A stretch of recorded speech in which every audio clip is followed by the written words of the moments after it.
Dopo aver viaggiato per 3000 chilometri dalla Terra Santa a Siviglia, il marchese di Tarifa, Fadrique Enríquez de Ribera, un uomo dalle grandi visioni, trasforma la dimora lasciatagli dal padre in qualcosa di unico, una copia della sontuosa abitazione del governatore romano, prefetto della Giudea, divenuto nella storia una controversa figura, ricordato dal tempo per la sentenza fatta a Gesù sotto pressione della folla. Ed eccoci oggi a Siviglia. Venite con noi ad esplorare la casa di Pilato.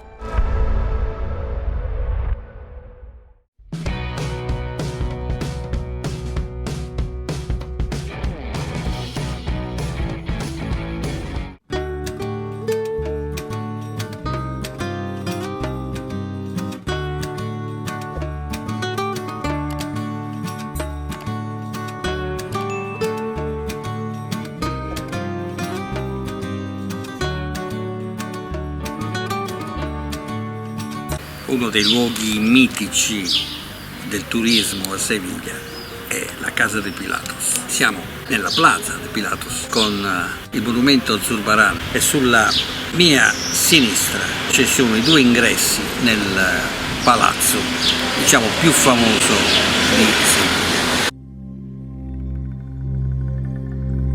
Tra le top 5 di Seviglia, la Casa di Pilato, il governatore romano, prefetto della Giudea, consegnato alla storia per aver ceduto alle pressioni della folla nel condannare Cristo, probabilmente temendo un ricorso a Roma. Ironia della sorte, qualche tempo dopo i samaritani lo accusarono di aver sottratto denaro dal tesoro del Tempio e finì anch'egli nel tribunale, questa volta a Roma da Tiberio.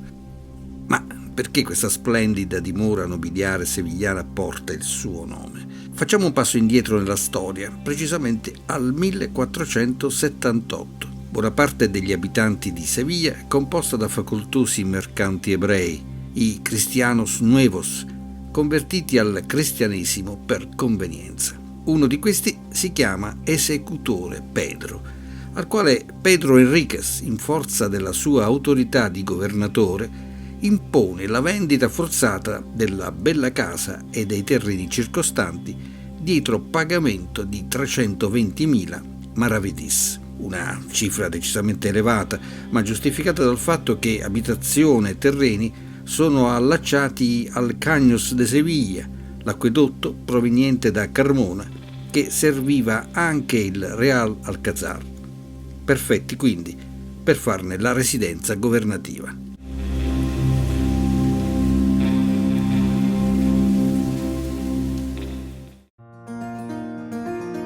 Alla sua morte, il figlio Fadrique, siamo nel 1526, lo impreziosisce con elementi architettonici in stile gotico e rinascimentale, affidando i lavori all'architetto italiano Benvenuto Tortelli e al sevigliano Pedro Afán de Ribera.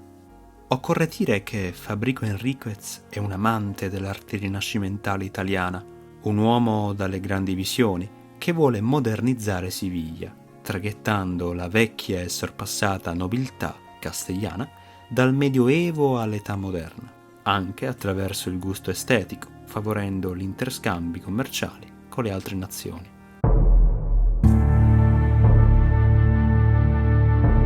A questo punto vi starete chiedendo perché chiamare questa sontuosa abitazione Casa de Pilato.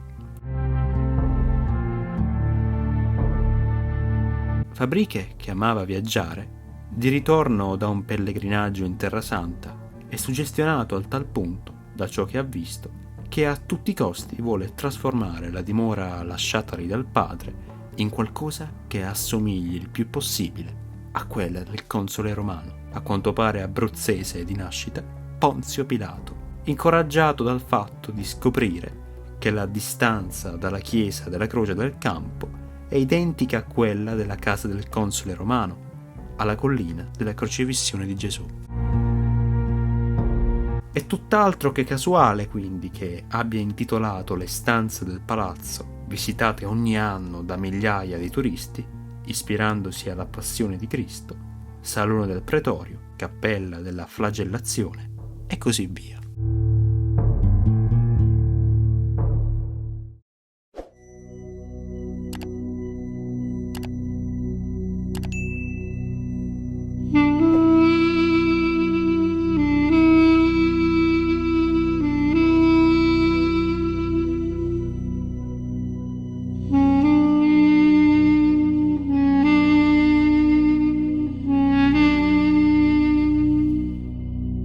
Svelato il mistero, varchiamo insieme a voi il portale rinascimentale ancora di un altro italiano, ma non sarà il solo, il genovese Antonio Maria Aprile, che ci introduce al grande patio con la monumentale fontana di 4 metri in marmo bianco di Carrara, realizzata da Aprile e da Corona, un altro ligure. Un'opera simbolica che, secondo le intenzioni del padrone di casa, descrive il transito dal passato al futuro. Vediamo come. La vasca superiore, di forma circolare, rappresenta il mare ed è sormontata dal Giano, la divinità romana, simbolo del cambiamento, il protettore di quanti intendano mutare l'ordine delle cose. Ma non è tutto. L'acqua precipita nella sottostante tazza inferiore a forma quadrangolare, iscritta in un cerchio, un trattato ben riuscito di geometria. Al centro il piedistallo poggia su 4 delfini a testa in giù.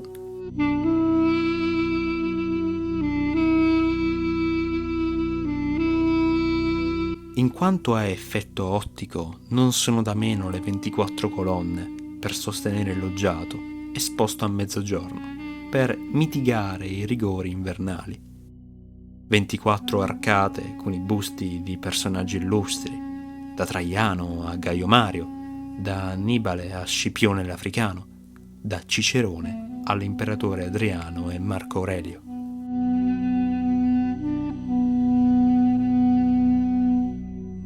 Il patio è interamente piastrellato ad altezza di uomo di ceramiche in stile mudéjar insabelliano e rinascimentale.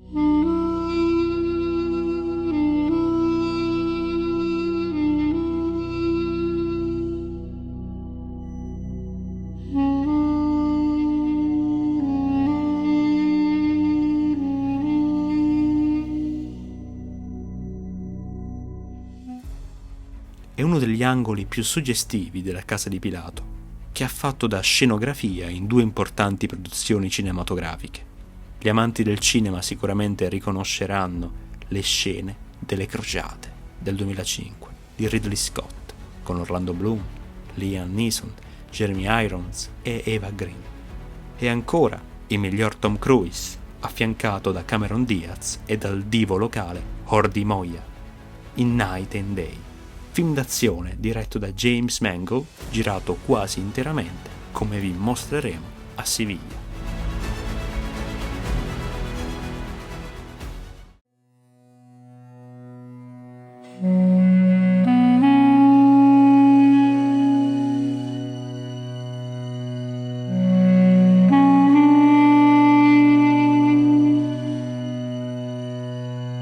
A dominare la scena nel patio sono le imponenti monumentarie sculture di Atena Medica, figlia prediletta di Zeus, di Pallade Atena, con lancia e scudo, anche se, secondo alcuni studiosi, si tratterebbe di Faustina minore, consorte dell'imperatore Marco Aurelio.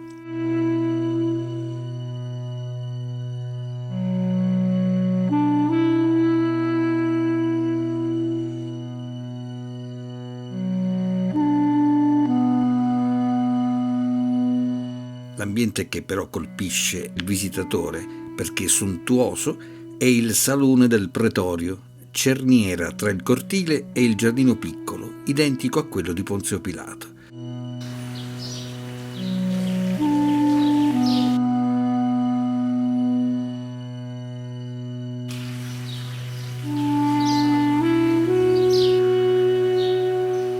Una curiosità estetica è la pregiata zoccolatura ad arista, una tecnica in grado di esaltare con scalanature i colori.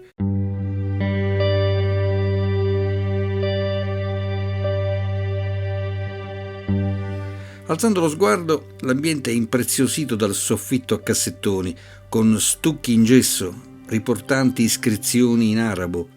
Sì, perché Fabriche, sebbene attratto dal mondo classico, greco e romano, non rifugge da quello musulmano, confermando l'innata predisposizione al bello e al discernimento artistico e religioso. E, in una parola sola, un illuminato cosmopolita, nelle idee e nei fatti. Tra le maestranze non mancano i maestri del ferro, capaci di fare di un'inferriata un'opera d'arte, plateresca per la precisione, la variante spagnola del XV secolo dell'arte rinascimentale, per il surplus di decorazioni che imitano i lavori di argenteria. In lingua castellana, platero significa appunto orafo. L'orafo in questione ha anche un nome, Pedro Diaz, giunto a Toledo da Roma, il traghettatore tra l'arte italiana e quella isabelliana, che si era fusa all'arte mudéjar, ricca di forme naturalistiche.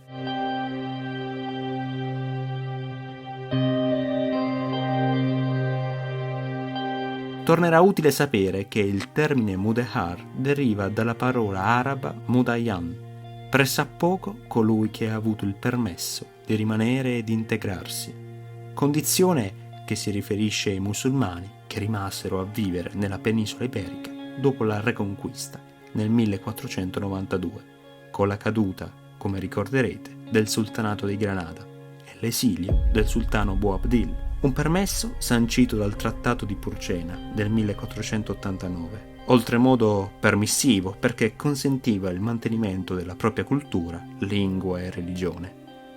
Tutto ciò finì entro 12 anni.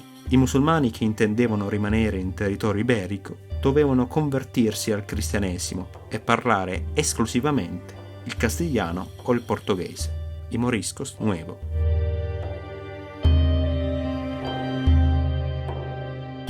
E passiamo al salone di riposo dei giudici, un altro ambiente che richiama alla memoria uno dei momenti più toccanti del processo a Gesù.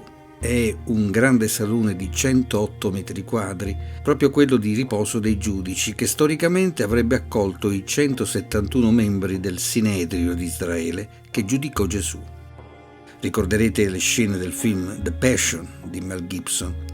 Il salone precede di qualche metro la cappella della flagellazione, con al centro la colonna in diaspro rosso come quella a cui fu flagellato il Cristo. La cappella in stile gotico è rimasta immutata nei secoli, proprio come l'aveva lasciata Pedro Enríquez de Quiñones e Catalina de Ribera, la consorte del quarto Adalentado Majeo de Andalusia. Sull'altare la raffigurazione in marmo bianco di Carrara del Buon Pastore. Si tratta di un'opera di epoca paleocristiana risalente al IV secolo.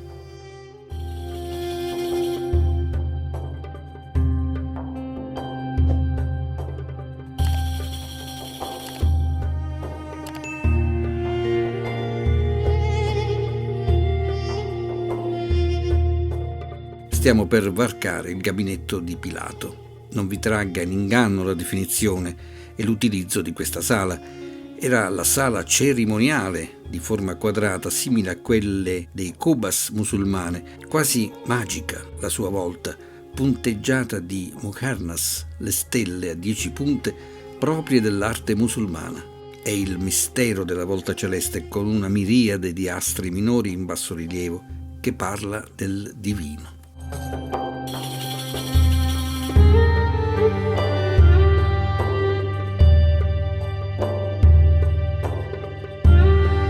Non potevamo congedarci dalla casa di Pilato senza avervi mostrato un pezzo forte di questa preziosa dimora che giustifica il pagamento di un extra del biglietto d'ingresso. Parliamo della scala del Palazzo d'Inverno, non a caso tra le più monumentali e originali d'Europa, che introduce al piano superiore, destinato agli ospiti di riguardo. Non una scala come tante, perché oltre che bella, nasconde inquietanti segreti. Secondo la tradizione, infatti, dietro un pannello di legno si troverebbero i resti di un gallo, ma non un gallo qualunque, ma quello che udì cantare, secondo la profezia, l'apostolo Pietro, negando di conoscere Gesù. Un'altra curiosità la troviamo a metà rampa. È una tela raffigurante la Madonna del Tovagliolo, dipinto appunto su un tovagliolo, da Bartolomé Esteban Murillo. A scanso di equivoci, se qualcuno fosse tentato di portarselo come souvenir, occorre risparmiarsi la fatica, perché l'originale, ben protetto, si può ammirare nel Museo di Belle Arti di Siviglia.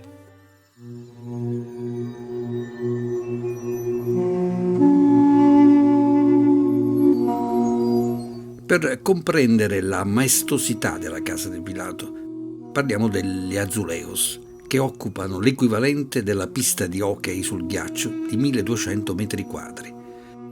Sotto forma di pannelli verticali di 3 e 5 metri sostituiscono invece gli arazzi degli appartamenti superiori, un espediente per economizzare ma al contempo efficace a contenere la temperatura nelle torride estati sevigliane e gradevoli anche alla vista, perché vi sono utilizzati soggetti floreali e vegetali di 150 specie.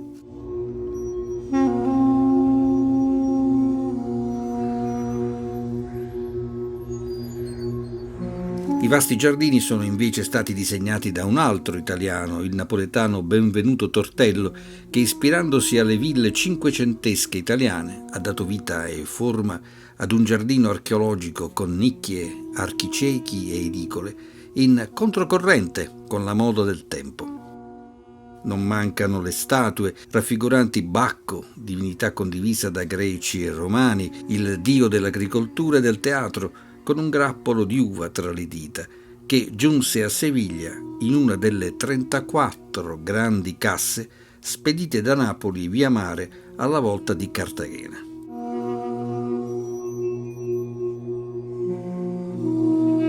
A fargli compagnia una dama romana, la dea Cerere, scolpita intorno al 138 d.C. Giove, anche se si vocifera che si tratti dell'imperatore Augusto, e ancora Apollo, la Venere marina e della colomba, perché portata in volo sul Monte Olimpo subito dopo la nascita da una conchiglia. Per finire l'acqua, proveniente dai Cagnos de Carmona. Alcuni tronchi dell'acquedotto romano che serviva l'élite sevigliana sono ancora visibili in Calle Luis Montoto. Per farsi un'idea, possedere una cisterna come quella del giardino piccolo di oltre 1000 metri quadrati, più che uno status symbol, era un dono divino, idealmente in linea con lo spirito religioso di questa straordinaria dimora, che seppure chiamata Casa de Pilato, parla di Gesù in ogni suo angolo.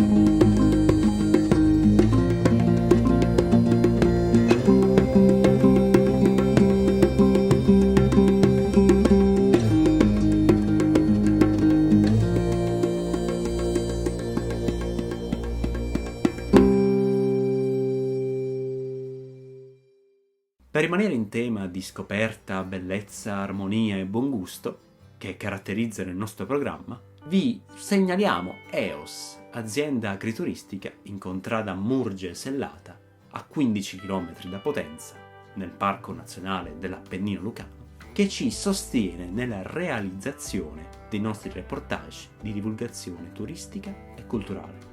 EOS, a quota 1300 metri, è un punto di riferimento per gli amanti della montagna, della natura incontaminata e delle attività sciistiche, o alla ricerca d'inverno ed estate di rintemprante relax con suggestive escursioni a cavallo e in mountain bike. EOS è un'azienda agrituristica che offre il meglio della tradizione culinaria lucana, con prodotti a chilometro zero.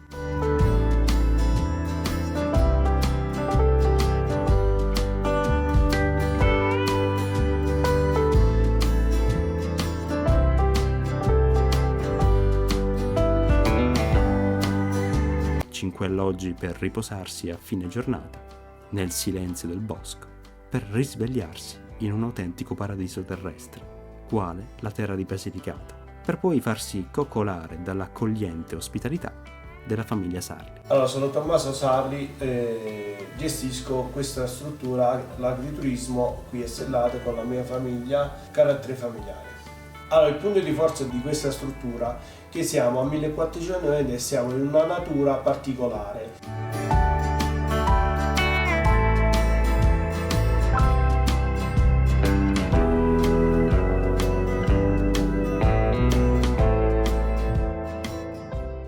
Il servizio si conclude qui. Se il video vi è piaciuto, lasciateci un mi piace, iscrivetevi al canale se non l'avete ancora fatto e attivate la campanellina, e se vi fa piacere lasciateci un commento per farci sapere cosa ne pensate e per indicarci luoghi e situazioni che sarebbe interessante documentare.